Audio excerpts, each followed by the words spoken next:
సామాజిక సేవలో భాగంగా మెగాస్టార్ చిరంజీవి స్థాపించిన బ్లడ్ బ్యాంక్ గురించి ప్రత్యేకంగా పరిచయం చేయాల్సిన అవసరం లేదు. 26 ఏళ్లుగా లక్షలాది మందికి ఉచితంగా రక్తాన్ని అందిస్తూ ఎందరో ప్రాణాలు నిలబెట్టింది. కేవలం చిరంజీవి అభిమానులు, ప్రజలు అండదండలతో నిరంతరం సేవలు అందిస్తోంది. అలా బ్లడ్ డొనేషన్ చేసిన వారిలో నటుడు మహర్షి రాఘవ కూడా ఉన్నారు. ఇప్పటి వరకు రాఘవ 100వసారి రక్తదానం చేశారు. ఆ సమయంలో చిరంజీవి హైదరాబాద్లో లేకపోవడంతో కలవలేకపోయారు. తాజాగా విషయం తెలుసుకున్న చిరంజీవి రాఘవను ప్రత్యేకంగా ఇంటికి ఆహ్వానించి సత్కరించారు. 100వసారి మా బ్లడ్ బ్యాంక్లో చిరంజీవి చారిటబుల్ ట్రస్ట్ ఆ బ్లడ్ బ్యాంక్లో రక్తం దానం ఇవ్వడం జరిగింది.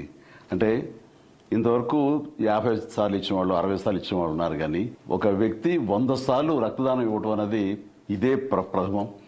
ఇలాంటి సందర్భంగా మా మహర్షి రాఘవని మనస్ఫూర్తిగా మా ఇంటికి ఆహ్వానించి నేను అభినందించడం నాకు ఎంతో సంతోషం కలిగిస్తుంది.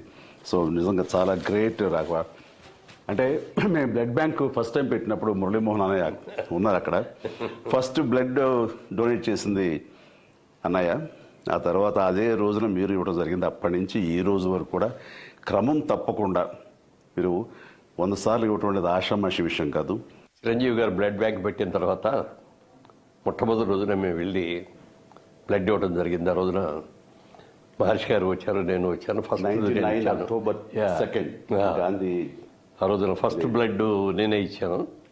ఆ రోజున మొదలుపెట్టిన ఇది క్రమం తప్పకుండా ఎవ్రీ 3 మంత్స్కి ఒకసారి చొప్పున, అంటే సంవత్సరానికి 4 చొప్పున వచ్చి 100 టైమ్స్ పూర్తి చేశాడు.